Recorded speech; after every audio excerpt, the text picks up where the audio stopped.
Hey YouTube.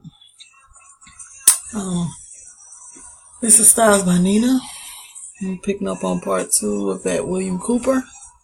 But of course, I wanted to let you know that I did vlog today. I'll get that uploaded.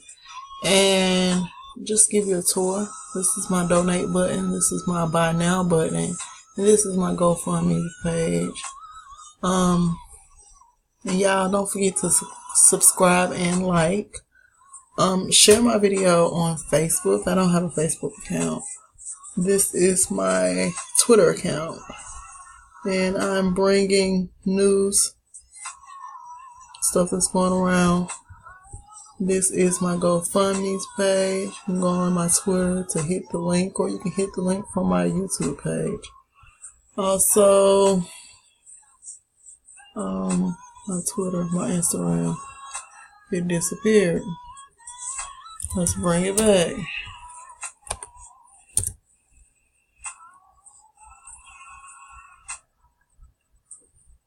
This is my Instagram. That's the guy that used to cut my grass.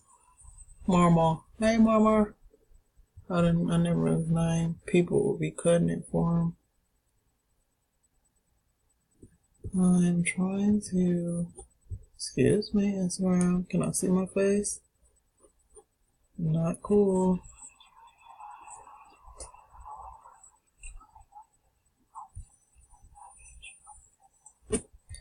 Let's refresh the page now. I have my 432 playing in the background. Open. Damn. So nerve-wracking. Okay, this is my Instagram, StylesbyNina LLC. There's a link on here also to buy my product. I'm always posting stuff, things that are going on today, things I cook, and just my everyday activity. Okay, so that's my Instagram. You see my Twitter. And back to my YouTube. Now I want to get back into this William Cooper.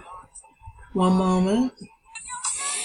Okay, y'all. I had to link my buy now button onto my Twitter and also change my profile pic on my Twitter to my product. I haven't been keeping up with my social media.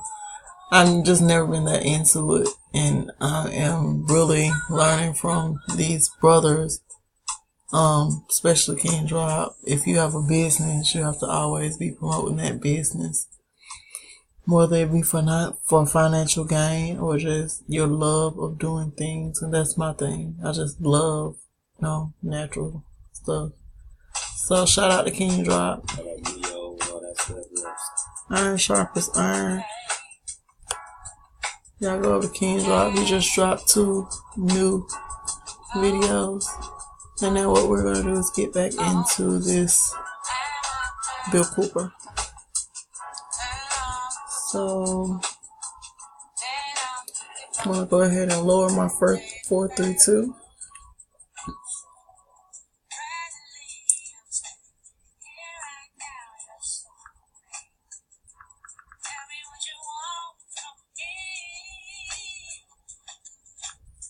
Y'all jamming.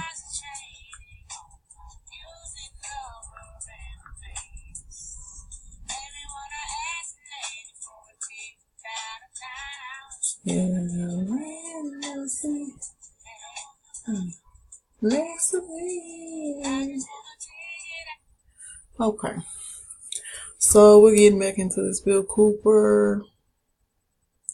One of his closest friends was Dr. Wolf Schmussness, the mastermind behind the November 78 to October 79 and March 80 to October 81 experimental hepatitis B vaccine trials conducted by the Center for Disease Control in New York, San Francisco, and 4 other American cities that loosed the plague of AIDS upon the American people.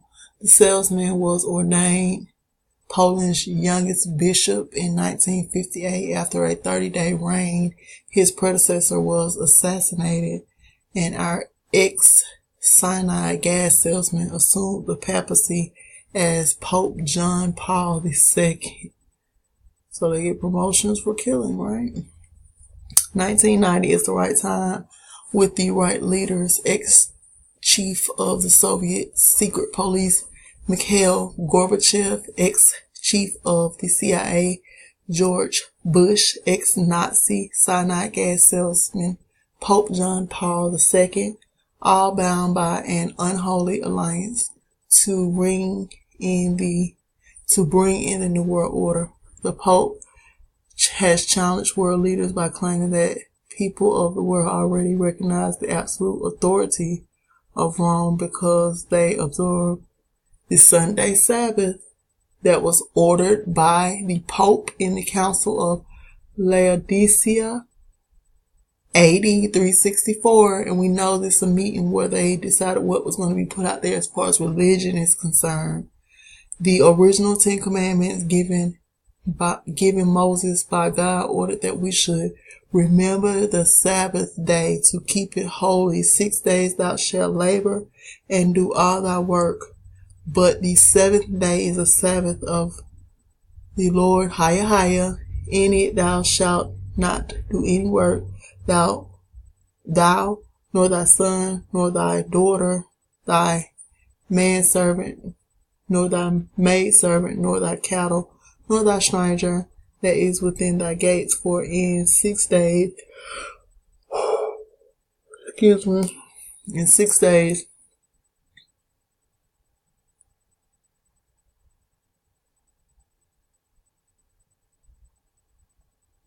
6 days, the Lord made heaven and earth, the sea, and all that in them is, and rested the seventh day. Wherefore the Lord blessed the Sabbath day and hallowed it. The seventh day, the Sabbath, as handed to Moses by God, is Saturday. The celebration of Sunday as the Sabbath is verification that the people recognize the Pope as superior to God. The only whole people who have not recognized the authority of the Pope are the Jewish people. And that is why the Vatican has not and will not recognize the state of Israel.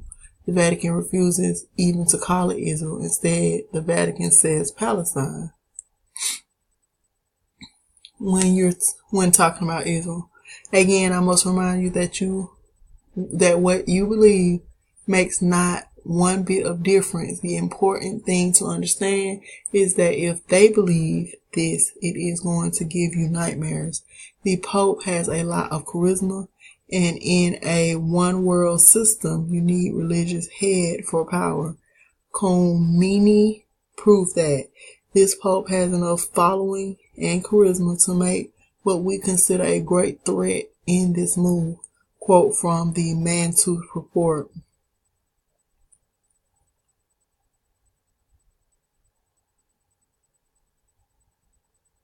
Pope John Paul II is most anxious to complete his goal. His goal is to reunite the Christian world under the leadership of the papacy.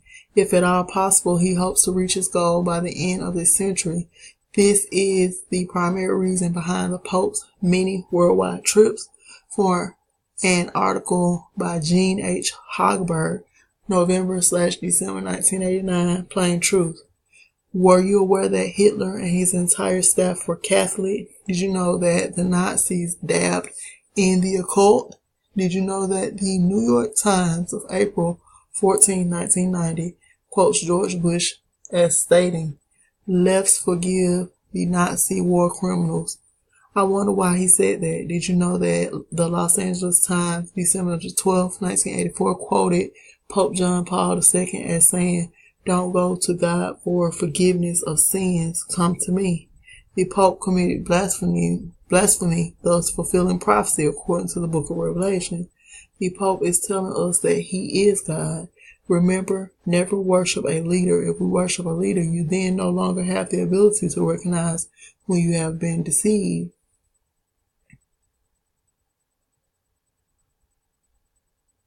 On July 21st, 1773, Pope Clement the 14th forever annulled and extinguished the Jesuit order. France, Spain, and Portugal had independently come to realize that the Jesuits were meddling in the affairs of the state and were therefore enemies of the government. The Pope's action was a response to pressure applied by the monarchies. King Joseph of Portugal signed a decree by which the Jesuits were denounced as traitors, rebels, and enemies to the realm. Pope Pius VII in August 1814 reinstated the Jesuits to all of their former rights and privileges. Ex-President John Adams wrote to his successor, Thomas Jefferson, "I do not like the reappearance of the Jesuits. If ever there was a body of men who merited eternal damnation on earth, it is this society." Jefferson replied, "Like you, I disapprove of the restoration of the Jesuits, for it means a step backwards from light into darkness." The Jesuits are still in trouble today, as they have been throughout their existence. On February the 28th, 1982, Pope Paul II told the Jesuits to keep clear of politics and honor Roman Catholic tradition. The U.S. News and World Report stated that the Jesuits had indeed meddled in the affairs of nations. The article stated Jesuits have played leading roles in Nicaragua's Sandinista revolution. Some Jesuits have joined communist parties.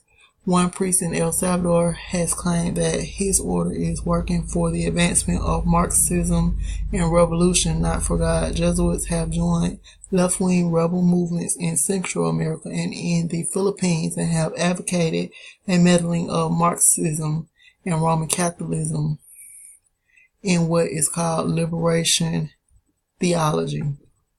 And we learn from Brother Ed, Let Us Find the Truth, that theology is just a theory. When the United States wanted to employ the nastiest forms of the Haig-Kissinger depopulation policy in Central America, it was the Jesuits who organized and prodded the people into a civil war. Wherever the Jesuits go, revolution quickly follows. I am always sad when I see or hear of people being hurt, but according to my research, the Jesuit priests murdered in Central America probably deserved it. The most powerful secret organization in the world is the Bilderberg Group, organized in 1952 and named after the hotel where its first meeting took place in 1954. The man who organized the Bilderberg Group, Prince Bernhard of the Netherlands, has the power to veto the Vatican's choice of any pope it selects. Prince Bernhard has this veto power because his family, the Habsburgs, are descended from the Roman emperors. Prince Bernhard is the leader of the black families. He claims descent from the house of David and thus can truly say that he is related to Jesus. Prince Bernhard, with the help of the CIA, brought the hidden ruling body of the Illuminati into public knowledge as the Bilderberg Group. This is the official alliance that makes up the world governing body. The core of the organization is 3 committees made up of 13 members each. Thus, the heart of the Bilderberg Group consists of 39 total members of the Illuminati. The 3 committees are made up exclusively of members of all different secret groups that make up the Illuminati, the Freemasons, the Vatican, and the Black nobility. This committee works year-round in offices in Switzerland. It determines who is invited to the annual meeting and what policies and plans will be discussed. Every proposal or plan that has ever been discussed at an annual meeting of the Bilderberg Group has come to pass, usually within 1 to 2 years following the meeting. The Bilderberg Group is directing the quiet war that is being waged against us. How can they do it? These are the men who really rule the world. The numbers 3, 7, 9, 11, 13, 39, any multiple of these numbers have special meaning to the Illuminati. Notice that the Bilderberg Group has a core of 39 members who are broken into 3 groups of 13 members in each group. Notice that the core of 39 answers to the 13 who make up the policy committee.